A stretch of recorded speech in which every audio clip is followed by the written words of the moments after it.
J'espère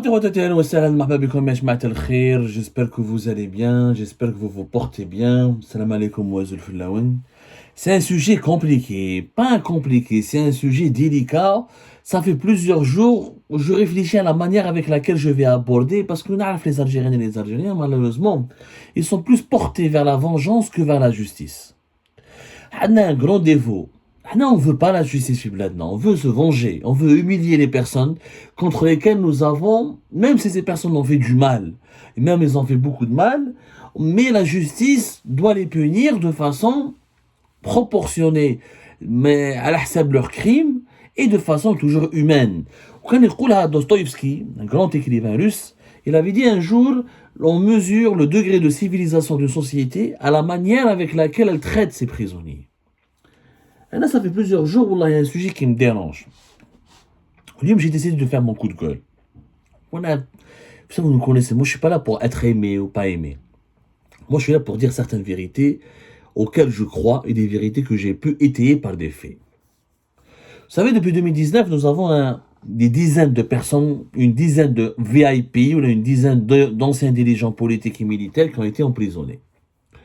C'est en compte presque 20 anciens ministres, 3 anciens premiers ministres, une centaine d'officiers supérieurs de l'armée, dont une dizaine de généraux et de généraux-majors, d'anciens patrons de légion militaire, ou d'anciens chefs des services secrets, ou d'anciens commandants de la gendarmerie nationale, ou d'anciens patrons de la police algérienne, Kim Abdelghani Hamel, etc. Une dizaine, pour ne pas dire 10 dizaines, d'anciens responsables qui ont occupé des fonctions sensibles et importantes ont été incarcérés dans le cadre de la crise du démantèlement du régime de Bouteflika, la crise du Hirak de 2019. Qu'ils soient condamnés à la prison ferme pour leurs torts et leurs crimes, il n'y a pas de débat là-dessus.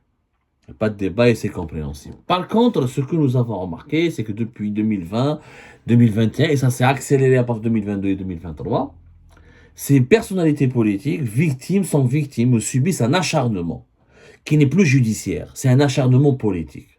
La preuve, la majorité de ces personnalités politiques vivaient à Alger, ou avaient leur famille qui vivait à Alger. Ou là, ont des familles qui vivent dans les grandes villes du nord du pays, Oran, Alger, notamment un peu Annaba ou la Constantine.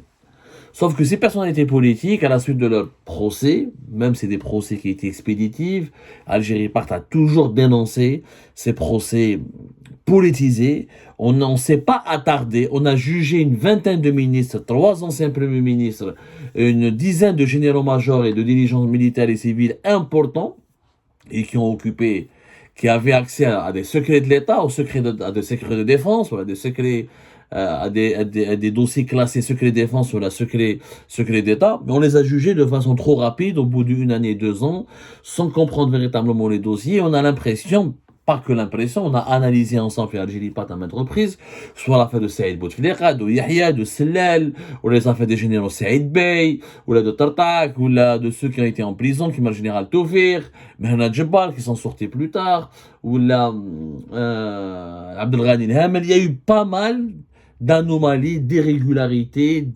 de précipitations et de conclusions qui ont été faites sans preuve matérielle.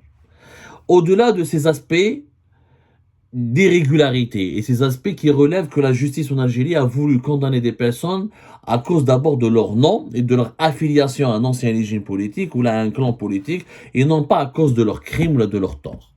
C'est que ces personnalités politiques ensuite ont été transférés à des centaines de kilomètres de leur lieu de résidence, du lieu de résidence de leur famille, et qu'aujourd'hui encore, leurs familles subissent des humiliations, elles subissent des contraintes, elles subissent des souffrances inouïes pour rendre visite à leurs proches. Et je trouve ça particulièrement inhumain et immoral. Saïd Bouteflika a été transféré depuis janvier 2023 vers la prison de Bayed. Il était quand même ancien frère du président défunt, Abdelaziz Bouteflika, qui est resté au pouvoir 20 ans. Il a été pratiquement pendant 2 décennies conseiller à la présidence de la République. Il a été l'une des faces visibles de l'État algérien. Pour les CSR, ok, c'est autre chose, mais il a incarné l'État. Il avait accès à des dossiers sensibles. Il connaissait des informations extrêmement sensibles, extrêmement importantes. Il a quand même accompagné son frère, chef de l'État. Il Hambabak tba'tou jusqu'à la prison de l'Bayid, son frère, Abdelrahman, ancien secrétaire général du ministère de la formation professionnelle, et qui n'est condamné dans aucune affaire, parce qu'il n'a eu jamais il n'y a pas eu aucune affaire de corruption retenue contre lui. Il prend Mskin, sa femme, la femme de Saïd Bouteflika, sa femme d'Abdelrahman, lui chaque 15 jours jusqu'à l'Bayid. Il démarre la veille, la nuit, pour faire 800 km pratiquement, 800 km à Ben Alger ou l'Bayid, pour aller voir Saïd Bouteflika. Est-ce que c'était nécessaire d'humilier la famille Bouteflika à ce point? Voilà, il y a plus exactement, voilà, 700, presque 600 km, pas 800 km, je les ai presque 600 km. 500 et quelques, presque 600. Pourquoi leur infliger un tel traitement? Saïd Bouteflika ne peut pas accomplir sa peine dans une prison via Alger. Il y a que sa famille réside à Alger. On oblige, on fait souffrir sa famille. Sa femme n'a rien fait. Son frère n'a rien fait. Ses parents qui veulent lui rendre visite n'ont rien fait. Pourquoi les faire souffrir, les torturer et le jeter Saïd Bouteflika à 600 km d'Alger?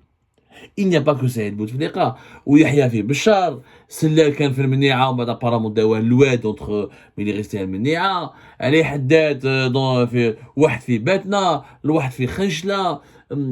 Pourquoi éparpiller ces détenus, qu'on ne veuille ou non, ce sont des détenus VIP. Ce sont des détenus VIP. Ça existe dans le monde entier. Il y a des prisons avec un quartier VIP. Dans tous les systèmes carcérales du monde entier, il y a le statut de VIP.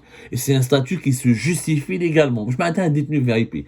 Un détenu VIP, c'est quelqu'un qui a occupé des fonctions officielles, qui a eu accès à des informations sensibles, qui a travaillé ou qui a représenté l'État et le pays.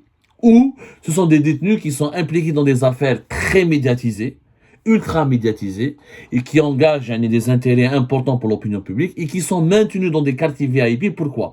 Pour les protéger contre le racket, contre le mauvais traitement des autres prisonniers, pour leur donner un peu de considération, parce que ils ont dans leur vie ultérieure, ou là, avant d'être condamnés à la prison ferme, ils avaient servi l'État, ils avaient occupé des fonctions importantes, ils étaient des interlocuteurs des puissances étrangères, où là, ils ont incarner l'autorité de l'État à un moment donné où là, ils avaient des informations sensibles. Mais tu as un ancien ministre, ou un ancien premier ministre, ou un ancien général-major avec n'importe quel détenu, il pourrait lui donner des informations confidentielles, avec le détenu simple, lambda, il va ébruiter les secrets de l'État. C'est grave. C'est pour ça qu'il y a des quartiers VIP. Les quartiers VIP, ça ne veut pas dire qu'ils ont des conditions de détention meilleures. Non, ça veut dire qu'ils sont dans des quartiers, dans les prisons, plus sécurisés, bien traités, un peu mieux traités que les autres détenus, parce que Houma, ils ont eu un statut. La Ghaleb, c'est comme ça. On n'est pas ancien ministre. On peut pas comparer un ancien ministre avec un simple vendeur de shit ou de drogue ou de cocaïne. On peut pas comparer un ancien premier ministre avec un simple tueur ou un simple violeur d'enfants. C'est des crimes. Ils ont eu un statut, ils ont eu accès, ils ont eu des dossiers, ils ont des informations, ils ont du parcours, ils ont de l'expérience, ils ont emmagasiné des informations sensibles. C'est pour ça qu'on doit les mettre à part et qu'on doit bien les traiter. En plus, c'est des questions humanitaires. La majorité sont des personnes âgées.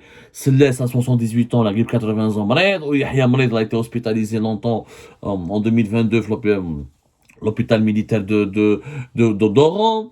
Bedoui reste aussi ils sont tous des personnalités âgées, des généraux. Saïd Bey âgé, Tartag il est âgé, beaucoup de généraux qui ont été emprisonnés sont très âgés. L'Hamel quand même il a incarné, il a été patron de la police algérienne pendant 10 ans. Ok, on l'a attrapé pour corruption, mais pourquoi l'humilier? Pourquoi le mettre dans une prison lointaine, etc. Alèche.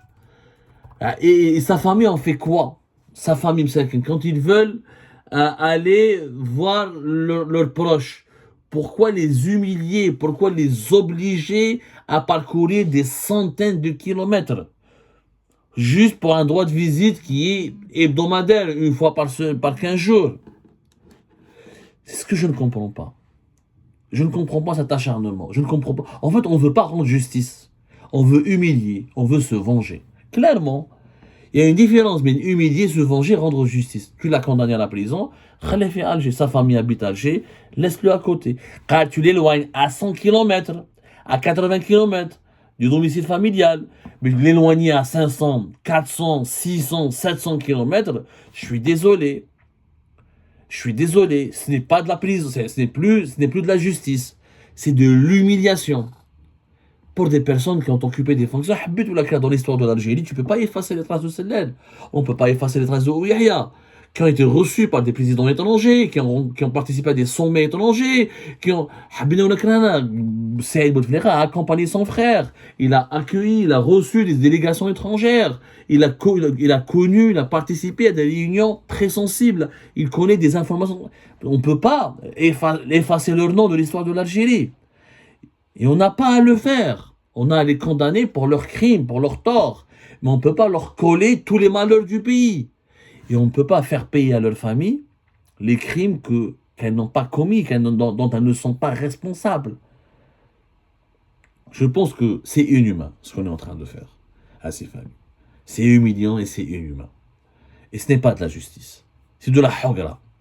C'est de l'humiliation. ما قلنا لكمش خرجوهم من الحباس. Même si moi je suis pour une amnistie, je trouve anormal qu'il y ait autant de ministres, ces 3 premiers ministres en prison. Je pense qu'on aurait pu les condamner avec du sursis, les assigner à résidence, leur prendre leurs biens. Et je pense d'ailleurs, moi, c'est mon point de vue, j'ai toujours défendu cela, qu'ils n'ont pas bénéficié de procès équitables et qu'ils n'ont pas été jugés correctement et convenablement et qu'on n'a pas la vérité, toute la vérité sur ce qu'on leur reproche. Mais bon, c'est pas grave, on va partir du point de vue qu'ils méritent la prison. On ne demande pas, elle s'est dit une grâce de les sortir de prison. Mais qu'on les traite de façon humaine. Qu'on accorde le droit à leur famille, qu'on les emprisonne dans un endroit pas très éloigné de leur famille. Qu'on les mette dans un quartier VIP parce qu'ils sont des VIP. Et être un VIP, ça ne signifie pas que tu es supérieur aux autres. Ça signifie que tu es juste différent des autres. Parce que tu as vécu de façon différente des autres. Et que tu as eu un rapport avec le pays, avec l'État, avec la société, qui est différent des rapports des autres détenus. C'est tout ce qu'on demande.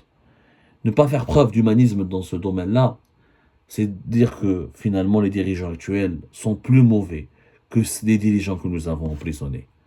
Et qu'un jour, peut-être la roue va tourner. Et que les dirigeants actuels pourraient peut-être un jour se retrouver à la place des dirigeants qui sont emprisonnés. Il ne faut pas insulter l'avenir. C'est pour cette raison qu'il faut être exemplaire pendant le présent.